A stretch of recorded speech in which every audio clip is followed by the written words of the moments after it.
Olá, boa tarde, paz de Cristo para todos. Em nome do Pai, do Filho e do Espírito Santo. Amém.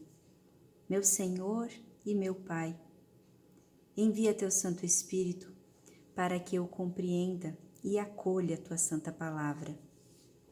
Que eu te conheça e te faça conhecer, te ame e te faça amar, te louve e te faça louvar por todas as criaturas. Amém.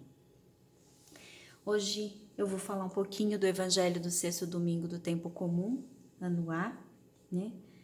Aonde Jesus vem para falar da lei. Desculpa aí, ainda estamos nos acertando aqui com os equipamentos eletrônicos, tá?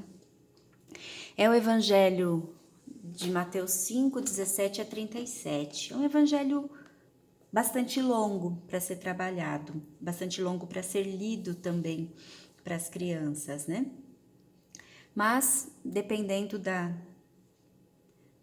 do tempo, dependendo da maneira como se trata, pode ser feito a leitura dele, uma leitura orante, pode ser contado essa história, pode ser feito em forma de cartaz, com algumas palavras para serem contadas essa história, né? Esse discurso de Jesus a respeito da lei, né?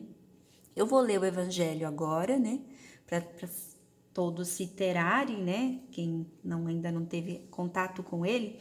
Então, vou ler o Evangelho e depois eu vou fazer algumas ponderações, tá?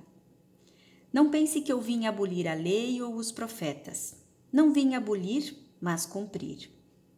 Porque eu lhes garanto, enquanto não passarem o céu e a terra, não se perderá nem mesmo um só i ou uma vírgula da lei, sem que seja tudo cumprido. Portanto, quem violar, ainda que seja um só desses mínimos mandamentos, e ensinar as pessoas a fazer o mesmo, será considerado o menor no reino dos céus. Mas quem os praticar e ensinar será chamado grande no reino dos céus. Porque eu lhes digo, se a justiça de vocês não supera a justiça dos doutores da lei e fariseus, vocês não entrarão no reino dos céus. Vocês ouviram o que foi dito aos antepassados, não mate. Quem matar terá de responder no tribunal. Mas eu lhes digo, todo aquele que ficar com raiva de seu irmão terá de responder no tribunal. Quem chamar seu irmão de imbecil será submetido ao Supremo Tribunal. Quem o chamar de idiota terá de responder no fogo do inferno. Se você estiver lançando sua oferenda ao altar e ainda lembrar que seu irmão tem alguma coisa contra você, deixe sua oferenda aí diante do altar e vá primeiro reconciliar-se com seu irmão. Só depois vá fazer sua oferenda. Entre logo em acordo com seu adversário enquanto você está a caminho com ele. Senão ele entregará você ao juiz, o juiz o entregará ao guarda e você será jogado na cadeia. Eu lhes garanto, daí você não sairá enquanto não pagar até o último centavo. Vocês ouviram que foi dito, não cometas adultério. Eu, porém, lhes digo, todo aquele que olhar para uma mulher cobiçando-a já cometeu adultério com ela no coração. Se o seu olho direito é motivo de escândalo para você, arranque-o e jogue-o fora, porque é melhor para você perder um de seus membros do que todo o seu corpo ser jogado no inferno. Se sua mão direita é motivo de escândalo para você, corte-a e jogue-a fora, porque é melhor para você perder um de seus membros do que todo o seu corpo ser jogado no inferno. Foi dito também que quem mandar embora sua esposa deve dar a ela uma certidão de divórcio. Eu, porém, lhes digo, todo aquele que mandar embora sua esposa, a não ser em caso de união ilegítima, faz com que ela cometa adultério, e se alguém se casa com ela, comete adultério. Vocês também ouviram o que foi dito aos antepassados. Não quebre o juramento, mas cumpra seus juramentos ao Senhor. Eu, porém, lhes digo, não jurem de maneira nenhuma, nem pelo céu, porque é o trono de Deus, nem pela terra, porque é o estrado de seus pés, nem por Jerusalém, porque é a cidade do grande rei. Nem jure pela sua cabeça, porque você não consegue tornar branco ou preto nem mesmo um só fio de cabelo. Que o sim de vocês seja sim e o não seja não. O que passa disso vem do maligno. Palavra da salvação. Glória a vós, Senhor. Ontem eu estava lendo um livro qualquer aí e me deparei com uma historinha. O autor, ele é cristão e ele escreveu uma historinha e tem muito a ver com essa interpretação de Jesus, com esse discurso de Jesus pro Evangelho. A historinha diz assim, até tem um erro de... Um homem observava a lei que existia. Ele tinha uma fábrica. Cumpria a jornada de trabalho rigorosamente. Ninguém trabalhava além do tempo, porque a lei não permitia. Mas não permitia que seus funcionários usassem o banheiro durante o expediente, porque a lei não falava nada disso. Ele fazia tudo dentro da lei. Pagava um salário mínimo para cada funcionário, porque assim dizia a lei. Seu gerente pediu que fosse aumentado um pouco o salário de alguns funcionários, pois estavam fazendo um trabalho exemplar e já estavam na empresa há tempos. Ele perguntou: a lei diz que eu tenho que pagar mais? Não, respondeu o funcionário.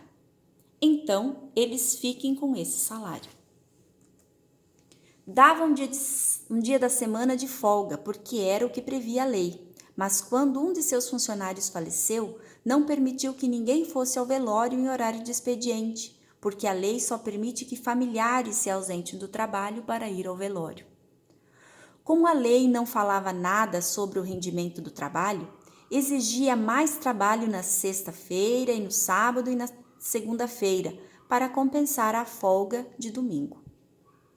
Como a lei da época não dizia quantas horas um menor aprendiz podia trabalhar e nem o salário que deveria pagar, ele contratava menores para trabalhar a mesma carga horária dos adultos e pagava menos da metade do salário. Mesmo que o menor produzisse tão bem quanto o adulto, ele não pagava mais, porque a lei não exigia e isso era bom para ele. Jesus faz uma dura crítica aqui, no finalzinho do versículo 20, que ele diz assim, que a sua justiça não seja igual à justiça dos doutores da lei e dos fariseus. Porque os doutores da lei e os fariseus, eles cumpriam rigorosamente a lei. Mas igual esse dono dessa fábrica, dessa historinha. Ele cumpriria a lei. E Jesus queria mais do que isso. A mensagem de Jesus era assim: a pessoa é o que é seu coração, pois suas ações não são outra coisa que a projeção para fora do seu mundo interior. Então, os escribas, os fariseus, os doutores da lei, eles eram muito cumpridores da lei. A justiça deles era grande. Eles seguiam tudo que a lei mandava, mas eles não faziam isso de coração. E aí Jesus, vem e tenta falar um pouquinho mais do que é isso. Ele fala que ele não veio aqui para abolir essa lei, ele veio aqui para cumprir a lei, mas para dar vida a essa lei. Não é só não matar. Ele vai falar dos 3 mandamentos, ele cita aqui, O primeiro deles é o não matar, o 5º mandamento, do versículo 21 ao 26. Mas está muito além do não matar. O que pede é um compromisso com a vida, Ele fala aqui do não tratar mal, do não xingar, não ofender, não chamar de imbecil, não chamar de idiota, de fazer as pazes, de viver bem. Então, Jesus está, nesse discurso, explicando esse 5º mandamento. O que ele quer das pessoas com esse 5º mandamento, que não era o que acontecia. Ele trata também do 6º mandamento, que é o pecado contra a castidade, o adultério, do versículo 27 ao 31. Mas ele pede muito mais do que isso. Não é só o adultério de fato, mas em pensamento já é adultério, né? Mas ele pede o respeito e a união dessa família. Quando ele fala do 8º mandamento, não levantar falso testemunho, lá nos versículos 33 a 37, ele quer muito mais do que o apenas do que o não jurar, né? A pessoa, então, eu estou falando a verdade, eu estou jurando. As pessoas costumavam e costumam jurar pelo céu, né? Pela terra. Né? Fala assim, gente, você não manda nem nos seus cabelos, no cabelo da sua cabeça. Não jure que o seu sim seja sim e que o seu não seja não. Que a sua vida mostre a retidão a retidão sua, né? Que a sua maneira de viver, que as pessoas não tenham necessidade que você faça um juramento. O compromisso com a verdade sempre, né? Sem que as pessoas fiquem pensando, se ele jurou, então é verdade, porque nem sempre o que ele fala é verdade. Então Jesus vem pedir isso, né? Pedir esse compromisso de vida mesmo, não só de olhar o que está escrito lá na lei e seguir aquilo, mas fazer isso de coração o tempo todo, né?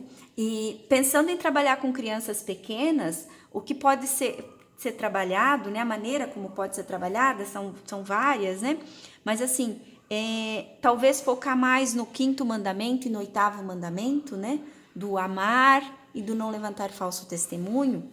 A parte da fidelidade, da maneira como Jesus apresenta, ela é claro, não se omitir isso, mas não precisa se dar tanta ênfase, né? Se for feita a leitura do Evangelho, essa parte já vai ser contemplada, mas não precisa ser dada tanta ênfase, porque ele está falando mais de uma vida adulta. Se forem, né, o grupo for um grupo de pessoas mais adultas, essa visão é muito importante, né? Mas nem se temos que optar por alguma parte, que optemos pelo 5º e pelo 8º mandamento, né? E falar muito desse compromisso de Jesus, né? Dessa importância, o início ali do Evangelho, que ele veio aqui para dar vida para esses mandamentos, não apenas cumprir a lei pela lei, né? A forma que pode ser feita pode ser vendo quais são as atitudes que não condizem com o 5º mandamento, né? A partir do Evangelho, né? Ele fala do respeito, da raiva, né? E que atitudes as crianças vivenciam que descumprem esse 5º mandamento. E que atitudes, o que é muito importante, que atitudes comprovam que a pessoa está agindo de acordo com esse 5º mandamento, né? O 8º mandamento também, né, do levantar falso testemunho, são essas relações de verdade em casa, na escola, né? Como que se manifesta isso? O infringir o 8º mandamento e o cumprir o 8º mandamento, né? A omissão de alguma coisa quebrada, por exemplo, em casa, a omissão disso ou o acusar o outro, porque a verdade ela às vezes ela nos prejudica fisicamente, moralmente, né? E aí às vezes nós nos deixamos levar pela vontade de infringir este mandamento para não sofrer um dano social, um dano familiar, um dano psicológico para a gente. Mas aí nós estamos nos poupando agora, que pode não ser para sempre, porque esse dano essa verdade pode vir à tona, mas nós estamos gravemente nos comprometendo com a vida. E uma mentira leva a outra, né? Porque quando nós trabalhamos aqui um material que eu tenho, diz assim, ó, não jurar em falso, isso é, respeite a verdade. Jesus afirma, não chegará a dizer só a verdade, se não tirara do coração a preocupação de aparecer e o medo de não ser estimado. Porque a verdade às vezes nos tira, né? Ela impede de nós sermos estimados, né? Porque nós também cometemos erro, mas todos cometem erros, né? Nós podemos, né, o coração, ele fabrica 3 tipos de mentirosos. Primeiro, o dono da verdade, cuja preocupação é julgar a vida dos outros. O fofoqueiro, que só sabem criticar e falar mal dos outros. E os falsos, que bajulam os outros apenas para tirar proveito para si, né? Então, o 8º mandamento, infringir o 8º mandamento, às vezes nós somos muito tentados a fazer isso, mas ele nos prejudica e nós vamos entrando nessa bola de neve de mentiras, de falsidades, de falsos testemunhos que vão comprometendo o nosso caráter, a nossa índole para sempre. Mas quem os praticar e ensinar será chamado grande no reino dos céus. Que assim sejam todas as catequistas e todos os catequizandos. Louvado seja o nosso Senhor Jesus Cristo, para sempre Ele seja louvado.